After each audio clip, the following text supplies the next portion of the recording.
नर्मदे बाबा भी। अब राम नाम का महिमा, नाम स्मरण का महिमा जो क्या होता है, उसका असर क्या होता है, हाँ, वो आप समझाओ। तो बात ऐसी है, पहले तो ये है कि जब रामचंद्र प्रभु और सीता मैया बैठे थे तो उन्होंने सोचा कि हम कुछ लक्ष्मण की परीक्षा ले लें, क्योंकि लक्ष्मण हर वक्त सांस की तरह उनके साथ जुड़े रहते थे। तो रामचंद्र प्रभु ने प्रश्न किया कि लक्ष्मण, ये दो चरण है, मेरे हैं और सीता मैया है, इस दो चरण में से कौन सा चरण श्रेष्ठ है? अब वो लक्ष्मण ने सोचा कि अगर मैं राम जी का तारीफ करूंगा तो मैया को गलत लगेगा, अगर मैया की तारीफ करूंगा चरण की तो राम जी को गलत लगेगा। इसीलिए लक्ष्मण जी ने सब बात को हट के अपनी ऊंचाई से जाके कह दिया कि आचरण से इस चरण से इस चरण से आचरण से आचरण श्रेष्ठ है। श्रेष्ठ है। आपने कितनी भी किताब पढ़ ली, कितना भी कथाकार बाबा बड़े बड़े सत्संग प्रवचन करते, कुछ काम का नहीं, क्योंकि वो खुद उसके आचरण में नहीं है। बात सही। खुद को तो ब्रह्मास्मि कहते हैं, मगर उसको ब्रह्म दिखता ही नहीं है, क्योंकि सूरज के पास, प्रकाश के पास जब अंधकार गया तो वो निखर नहीं सका। कर नहीं सका। तो वो अंधकार भगवान के पास गया और कहने लगा कि हे प्रभु, वो प्रकाश मुझे निखरने नहीं देता है। तो भगवान ने कहा ठीक है, मैं प्रकाश को मिल के आता हूँ। जब परमात्मा प्रकाश के पास गया, कहने लगा कि हे प्रकाश, ये अंधकार के साथ तेरी ऐसी कौन सी शत्रुता है, तू उसको प्रकट नहीं करने देता है, तो क्या ऐसी दुश्मनी है? तो अरे प्रभु, ये आपके मुखारबिंद से मैंने पहली बार ये अंधकार जैसा शब्द सुना है, या कौन सा तत्व है, कौन सा बीज है, मेरी सामने प्रकट करो। अगर मेरी गलती होगी तो मैं क्षमा याचना मान लूंगा। आज तक भगवान की कोर्ट में केस चल रहा है, अभी प्रकाश के सामने अंधकार को प्रकट नहीं किया, क्योंकि प्रकाश के सामने अंधकार का अस्तित्व ही नहीं है। तो जो अपने आप को गुरु कहता है उसके सामने चेले का अस्तित्व नहीं है, जो अपने आप को परमात्मा कहता है उसके सामने किसी, तो उसको सब वही दिखना चाहिए, क्योंकि ज्ञानी होता है उसको सब ज्ञान ही दिखना चाहिए। और वो जो बाबा आपने बोला ना, कृष्ण का जो दृष्टांत आपने दिया, जब अर्जुन ने पूर्ण रूप से कृष्ण के पास ज्ञान तो लिया, कर्म योग, ज्ञान योग, भक्ति योग, सब प्रकार का ज्ञान लिया, मगर फिर उसने कहा कि मैंने सब कुछ ले लिया, मगर एक चीज मैं आपसे लेना चाहता हूँ। फिर लोग क्या बोलेंगे जो मूर्ख लोग हैं, अरे ये तो गीता में लिखा नहीं है। तो सब कुछ लिखा नहीं होता है, हमको अपने भाव से भी प्रकट करना पड़ता है। तो उसने कृष्ण जी को पूछा कि इस देह में आप हो, मगर आप भजते किसको, आप किसका स्मरण करते हो, आप किसका सुमिरन करते हो, आप किसका सुमिरन करते हो, वो बताओ।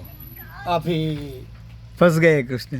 कृष्ण ने बोला कि देखो भाई, प्रश्न किया है तो जवाब देना पड़ेगा, प्रश्न किया है तो सुनना भी पड़ेगा। सत्संग चाले से दिख रहा ओढ़वाने का लेवा। हाँ। उसने कहा कि तूने प्रश्न किया है तो उसका जवाब देना पड़ेगा, सुनना पड़ेगा। तो कि देख, वो पेड़ है, उसके ऊपर नया नया पक्षी का घोंसला बना हुआ है, और उसके अंदर में 2 नए अंडे अभी खिले हुए, प्रकट हुए हैं। उसके कान में जाके तू पूछ कि क्या आप राम नाम की महिमा को जानते हो, आप राम नाम की महिमा को जानते हो? तो कहेगा वो मुझे क्या अंडा बताएगा, ये मेरे को सीधा तरह से जवाब देना है तो दो, नहीं तो ये कोई जवाब का तरीका नहीं है। तो बोलते हैं नहीं, तूने प्रश्न किया है तो तेरे को उत्तर तो सुनना पड़ेगा। जाओ, उसको जाके उसके कान में बोलो कि क्या आप राम नाम की महिमा को जानते हो। जब उसने वहाँ उसका कृष्ण जी का कहना सुना, माना, और वहाँ गए और कान में जैसे बोला कि क्या आप राम नाम की महिमा को जानते हो, जैसे ये शब्द बोला और सीधा अंडा उछल के टूट गया और फूट गया। बोलते यार ये तो मेरे से पाप हो गया, तुमने तो पाप करा दिया। ऐसा थोड़ी, तूने प्रश्न पूछा है तो उसका उत्तर तो तुझे सुनना पड़ेगा। तुम्हें ऐसा उत्तर मेरे को नहीं चाहिए जो मेरे से जीवन पाप हो जाए। तो नहीं, प्रश्न किया इसलिए तो सुनना पड़ेगा। देख, वो गौड़िया के यहाँ नई गाय ने बछड़े का जन्म दिया है, उस बछड़े के कान में जाके पूछ क्या तुम राम नाम की महिमा को जानते हो। अरे भाई वो तो ये पाप कराया, जाओ। अब गया, जैसे वो गया और कान में बोला कि क्या तुम राम नाम की महिमा को जानते हो, तुरंत वो बछड़ा भी मर गया। और वो तो कहता है अरे भाई कृष्णा, अभी मेरे को कुछ जानना नहीं है, क्योंकि तू तो ये 2 पाप मेरे से करा दिया, 2 हत्या हो गई, ऐसे तुम किसको स्मरण करते हैं, मुझे कुछ जानना बनना नहीं है। तो नहीं, तूने प्रश्न किया इसलिए तुझे सुनना पड़ेगा।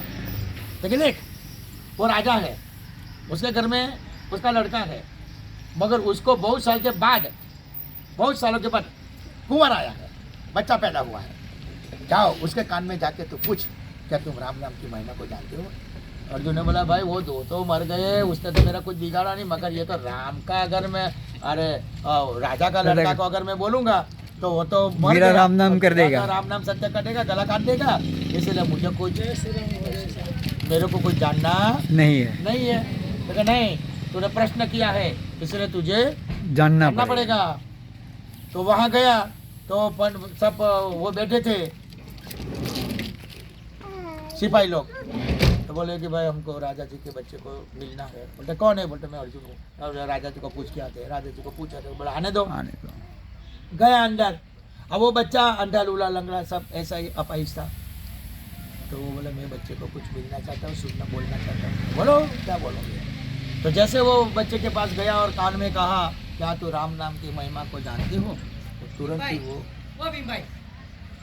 ही वो अच्छा हो गया, सीधा एकदम सांगोपांग अच्छा हो गया। सांगोपांग हो गया। फिर उसने पूछा, उसने कहा अर्जुन तूने मुझे पहचाना नहीं? अर्जुन बोले बोले ये क्या है? वो अरे जब मैं पक्षी का जन्म लेके आया मेरे कर्म के ऋणानुबंध से, जब तूने मेरे कान में राम नाम का महिमा का शब्द घोषित किया, मैं नीचे से गिर गया और मेरा वो मोक्ष जन्म हो से गया। मुक्त हो गया।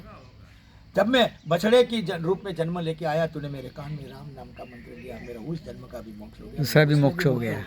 मेरे न जाने कौन से जन्म में मैंने कोई गलत कर्म किए हो गए, तो इस जन्म में अंधा लूला लंगड़ा अपन पैदा हुआ, मगर तूने मेरे कान में राम नाम का महिमा सुना दिया और मैं बढ़िया अच्छा हो गया। मानी एक राम घर घर में लेटा, दूजा राम दशरथ का बेटा, तीजा राम घट घट में व्यापी, चौथा राम जगत पसारा, पांचवा राम सबसे न्यारा, जिसके अंदर में जो राम के अंदर में बस रहा है, जो कृष्ण में बस रहा है, जो ब्रह्मा विष्णु महेश के अंदर में बस रहा है, जो अखंड ब्रह्मांड में बस रहा है, जो आप मेरी सब में बस रहे हैं, हम उस राम की बात करते हैं। बहुत बढ़िया बाबा। तो इसलिए हम लोग कहते हैं ना, जय स्वामीनारायण, जय योगेश्वर, जय परमात्मा, ओम परमात्मा, जय सच्चिदानंद, जय राधा स्वामी, ऐसा बोलते हैं कि नहीं बोलते? बोलते मगर जब आदमी मर जाता है तो कोई बोलता है जय स्वामीनारायण सत्य है, हरिओम नाम सत्य है, जय योगेश्वर नाम सत्य है, जय श्री कृष्ण नाम सत्य है, ओम नमः शिवाय नाम सत्य है, जय गुरुदेव नाम सत्य है, राधे राधे नाम सत्य है, नहीं बोलते। वहाँ तो क्या एक ही बोलते हैं राम नाम सत्य हाँ, तो है। फिर वो बोलो ना, क्यों दूसरी दुकान में जाते हो? मगर नहीं, आदमी मर जाता है तो उसको बांध दिया, गला खुला रखता है, लंबा पकड़ेगा तो यूं जाएगा, छोटा पकड़ेगा मैं तो नहीं बोलूंगा, तो आखिर जिंदगी बोला तो बोलेगा नहीं। बस सही बाबा। इसीलिए राम नाम की महिमा, उस राम को भजते रहना पड़ेगा। ये शरीर का धारण करना है तो राम नाम का मंत्र, और शिव का कोई मंदिर नहीं होता है, शंकर का मंदिर होता है, महादेव का मंदिर होता है, मगर शिव का मंदिर, शिव माने स्वयं जन, आप जो हो बस उसको जान लो। बहुत बढ़िया बाबा, राम नाम का महिमा आपने सुना दिया, बहुत बढ़िया सत्संग करा दिया, राम नाम का महिमा सुना दिया, परिक्रमा का अर्थ क्या है वो भी सुना दिया। अपने अपने परिवर्तन लाना, आपके घर में जाओगे ना खुश हो जाएगा। अरे वाह, ठीक है बढ़िया बाबा। आप ऐसा आशीर्वाद दो कि मैया का परिक्रमा पूरा हो जाए, मेरा परिवर्तन हो जाए स्व का, और खुद को करना पड़ेगा। हाँ, मैं वही बोल, इसीलिए मैं आपके आशीर्वाद मांगता हूँ। सुनो, मैं जाता हूँ ना तो लोग मेरे को पधराम नहीं कराते हैं, नर्मदा बोलते हैं बेटा